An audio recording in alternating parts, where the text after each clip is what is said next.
Good afternoon, everyone. My name is Jeff Stauffer, and I'm the CIO of LivLyme Foundation's TickTracker. It's an honor to be with everybody today, and it's amazing to almost be back. It's great to have that feeling, and sharing all this information with everyone is incredible. I want to thank Olivia, Holiday, the entire team, Denise, Lori, and everyone who supports the LivLyme Foundation for supporting our team and continuing to support the fight against tick-borne disease. And again, TickTracker is a great asset in that fight. But I can't believe it. It has been quite some time since we've actually officially presented TickTracker. The last time that we had an opportunity to was actually at the CDC's Vector Week conference in the end of February, I believe, in 2020 in Fort Collins. We were asked to present a poster as part of their poster sessions, looking at citizen science and everything that TickTracker has been able to contribute in terms of awareness and education, and ultimately, kind of looking at the various different mechanisms that we're able to display this information visually and using maps, etc. So it was great. It seems like yesterday that we presented, but it was, at this point, several years ago. We're very honored to attend and present, and again, continue to appreciate the support of Dr. Visser and all Dr. Beards and all the colleagues at the CDC. So it's been a while, but with that, I know some of you, most of you, I think, know TickTracker. For those of you that don't, I was just going to spend a couple minutes and ground everybody again as to the origins of TickTracker and what it currently had. It really started out with Olivia's vision, which started out numerous summers ago, where the Goodrows were on vacation in Missouri, and Olivia, noticed something on her dog Mo's front leg, and after checking it out, investigating a little bit further, something was happening. And what they realized was that there were over 200 poppy seed ticks burrowing into his leg. And immediately, Olivia asked Holiday, said, "Hey, Mom, what are these?" And it looked like there are ticks. And she said, "I wonder if there's an app out there where we could actually see where all these ticks are and where they're coming from." Needless to say, Olivia was very inquisitive at that time. However, Holiday was extremely focused on making sure that that they took care of the ticks ASAP. But later on that night, they were both doing some research, and they saw that there currently were no apps that existed out there where you could actually see and kind of see the various geolocations of past and current activity in terms of what was around you. So again, Olivia couldn't just sit there. She knew she had to do something, and so TickTracker was born. And that our mission hasn't changed ever since. It's a free app that's available out in the app stores for anyone to download, and is actually available in multiple countries, and we're working on multiple languages as we speak.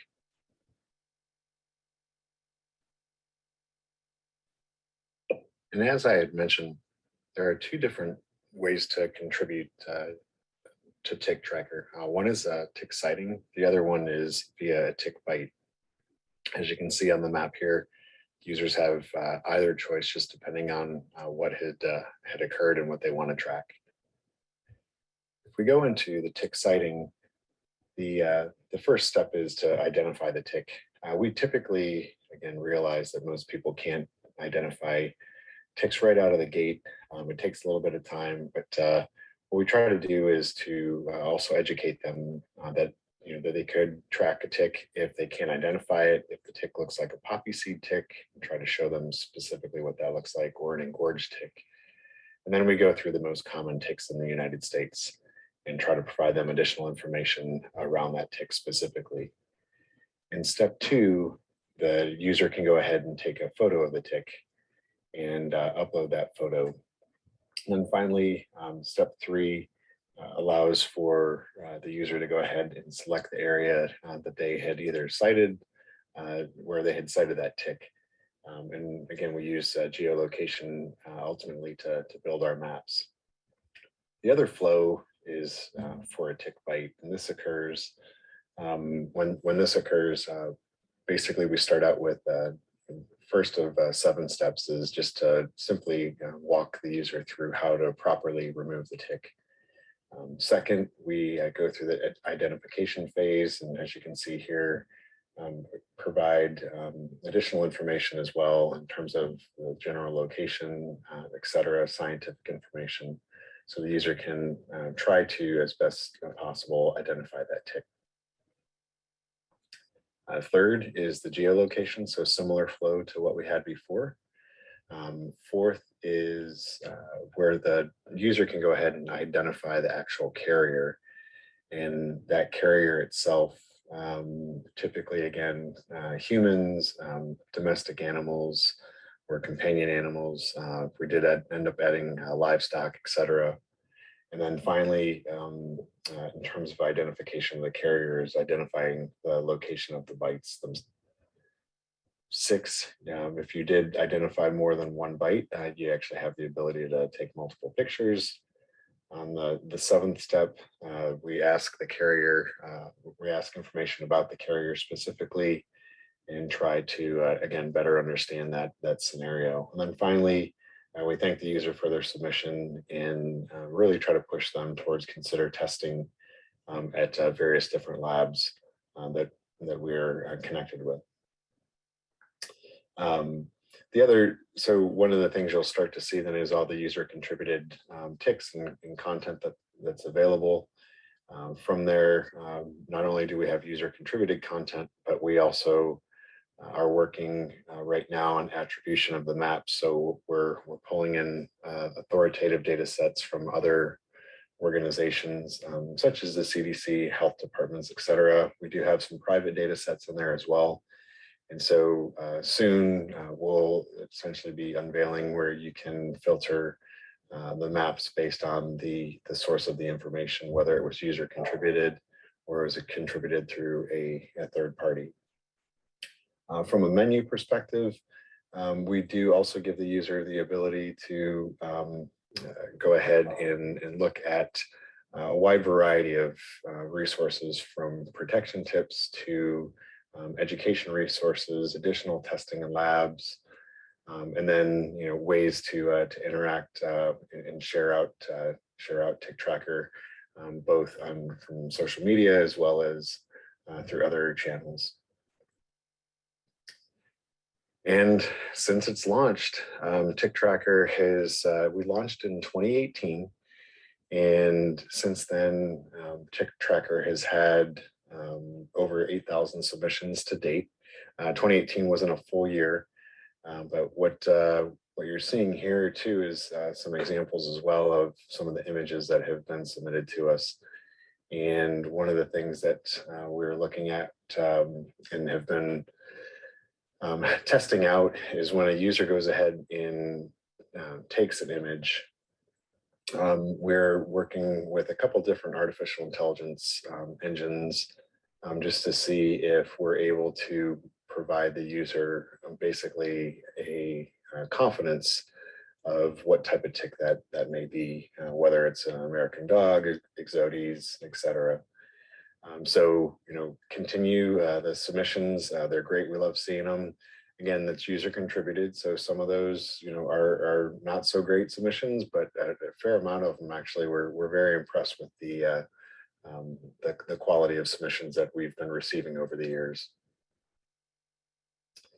In terms of just looking at data over the course of the last 3 years, the pandemic kind of threw everybody for a little bit of a loop, but we had our most submissions in that pandemic year. I think everybody was looking to get outside and that was in 2020. And then we had also, and in 2021, we had our submissions were down a bit, but we also did have the app was down for a little bit as well. So I think our submissions weren't as high in that June timeframe as previous, but continued to have good submissions. We're averaging roughly about 160 a month from a submission perspective, and continue to see different patterns throughout the year, specifically looking at that springtime, getting into summer,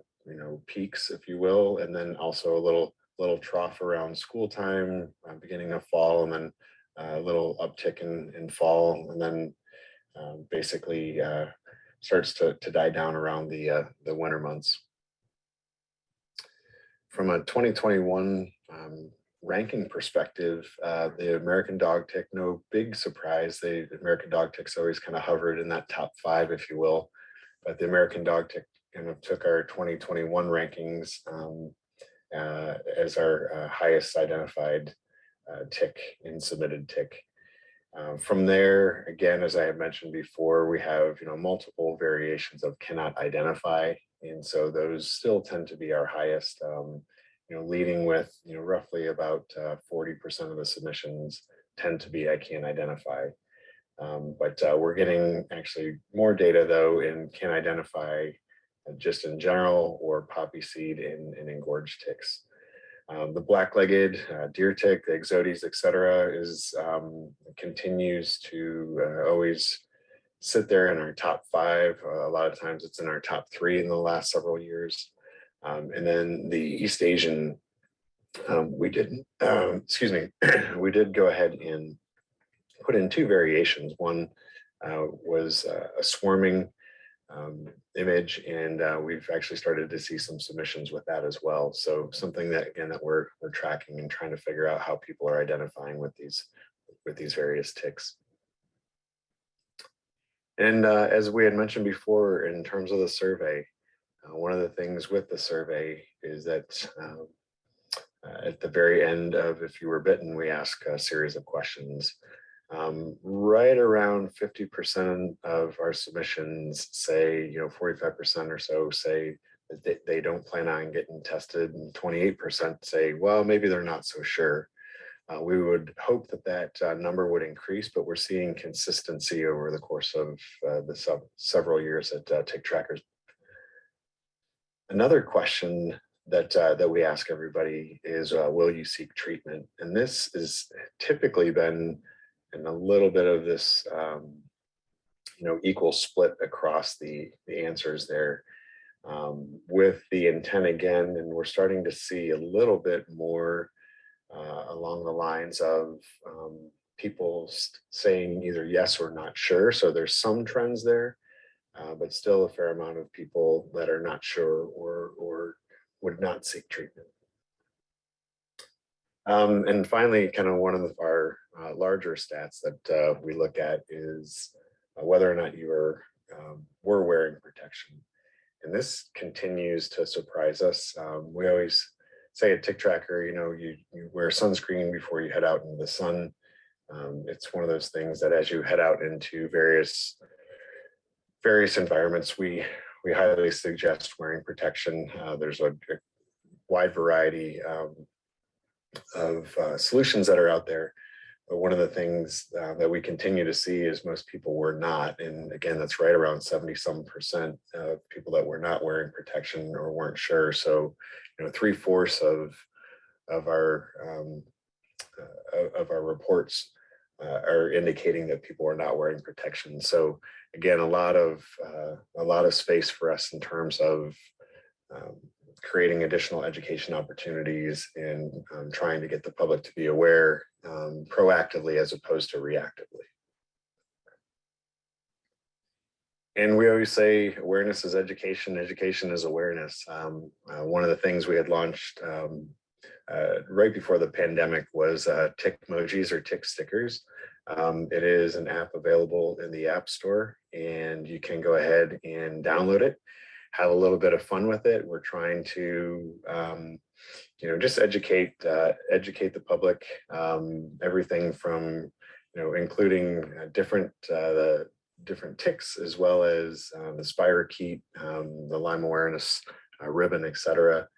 And so you can download this in Apple's App Store, and please share with your friends, colleagues, any distribution lists, etc. that you have. It's a great way to continue to bring awareness, especially to the different types of ticks. And coming in beta in 2022, we actually have a version of this right now. We are seeking interested parties, but we have TickTracker Pro, and we have just like an initial version that is intended for folks that are doing active surveillance. And the overall goal is this data, along with the user contributed content, will continue to populate our maps, as well as populate additional information. The information is downloadable once you capture it. So if you do have other databases that you upload data to, you can use that.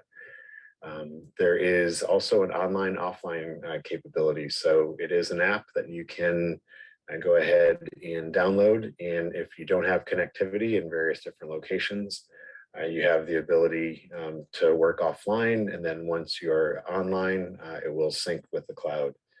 So this is something, again, that we're just starting to roll out, and are seeking some beta testers. So if yourself, anybody in your organization, or somebody that you know is interested, please go ahead and reach out to us, and we will get you set up with our beta.